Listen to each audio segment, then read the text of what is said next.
प्रश्न संख्या 3 है, एक रेखाखंड AB पर AD और BC दो बराबर लंब रेखाखंड हैं। दर्शाइए कि CD रेखाखंड AB को समद्विभाजित करता है। एक रेखाखंड है AB, उस पर BC और AD ये दोनों बराबर लंब रेखाखंड हैं, अर्थात यह कोण 90 अंश, यह कोण 90 अंश इसलिए दिखाया है क्योंकि BC और AD AB पर लंब हैं और बराबर हैं, तो BC की लंबाई AD के बराबर दिखा रखी है। तो सिद्ध करना है कि जो CD है AB को समद्विभाजित करता है, अर्थात A से लेकर यहाँ तक की दूरी और B से लेकर यहाँ तक की दूरी बराबर है। माना इस बिंदु का नाम मैं रख दूँ E, तो हमें सिद्ध करना है AE बराबर BE। तो किस प्रकार हम इसको सिद्ध कर पाएंगे?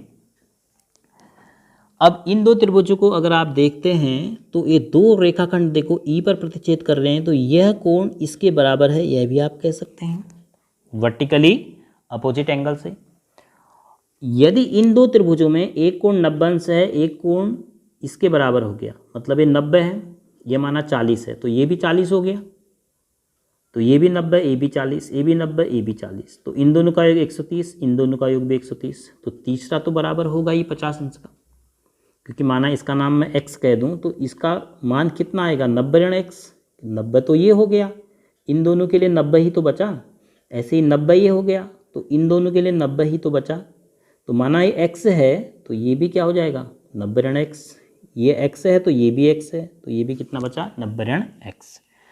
तो ये ध्यान भी रखना होगा आपको कि जब भी दो त्रिभुजों में दो कोण बराबर हो जाते हैं तो तीसरा कोण तो स्वतः बराबर हो जाएगा, क्योंकि दोनों त्रिभुजों के लिए उनके अंतः कोणों का योग 180 अंश ही होगा। तो अब लिखेंगे इसको कैसे? त्रिभुज ADE एवं त्रिभुज BCE में BC बराबर AD दिया है, BC बराबर AD ऐसा दिया है।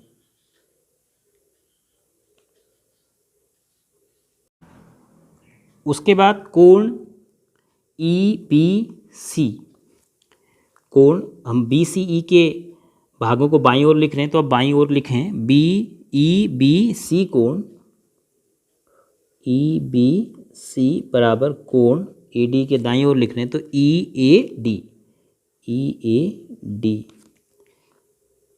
ये भी दिया है प्रत्येक 90 अंश का,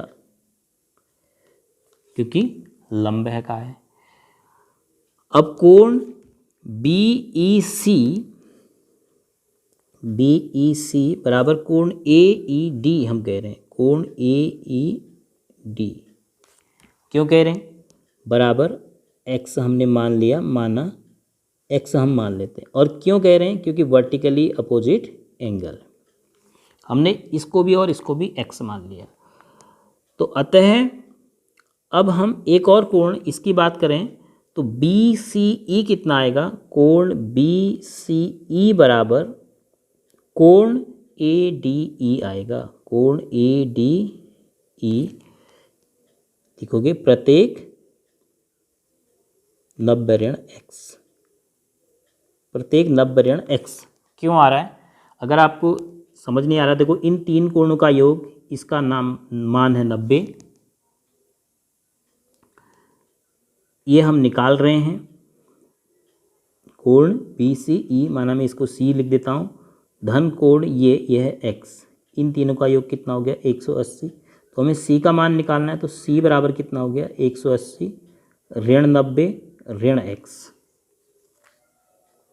तो बराबर कितना हो गया 180 में से 90 घटाया 90 ऋण x। और वैसे भी अगर किसी त्रिभुज में आप सोचिए एक कोण 90 अंश हो गया तो इन दोनों के लिए तो 90 अंश ही बचा, अगर यह x है तो ये कितना बचा 90 में से x घटा के, ऐसे ही यह x है तो ये भी कितना बचा 90 में से x घटा के। अब कौन कौन सी इंफॉर्मेशन हमारे कौन सी सर्वांग क्षमता कसौटी में फिट हो रही है? हमारे पास तीनों कोण पता चल गए, लेकिन भुजा एक ही पता है, कौन सी? AD और BC। तो AD पर कौन कौन सा कोण बना है? AD पर A, BC पर B बराबर है, BC पर C, AD पर D के बराबर हम ला चुके हैं। तो तो ASA एंगल, साइड एंगल, कोण, भुजा, कोण। तो ASA सर्वांग समता कसौटी पर हमारी जानकारी अब फिट हो रही है। कौन कौन सी? ये भुजा, ये 90 अंश का कोण, और जो हमने भी ये प्राप्त किया तीसरा। तो ASA सर्वांग समता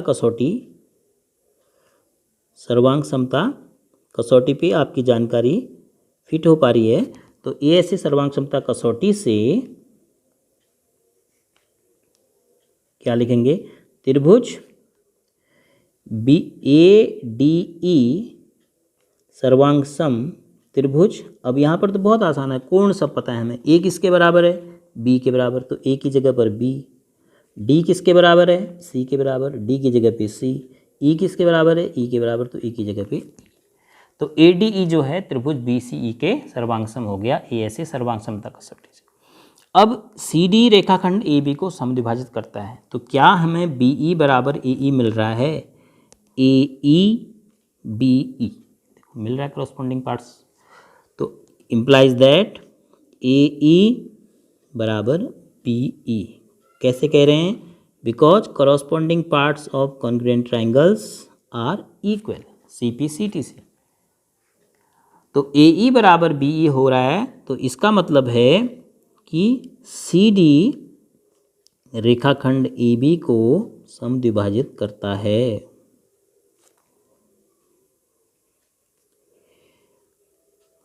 जब BE और AE बराबर हो रहे हैं तो इसका मतलब E मध्य बिंदु है। तो इसका मतलब किसने काटा है यहाँ पर? CD रेखाखंड ने। तो CD रेखाखंड AB को समद्विभाजित करता है, यही आपने दर्शाना था।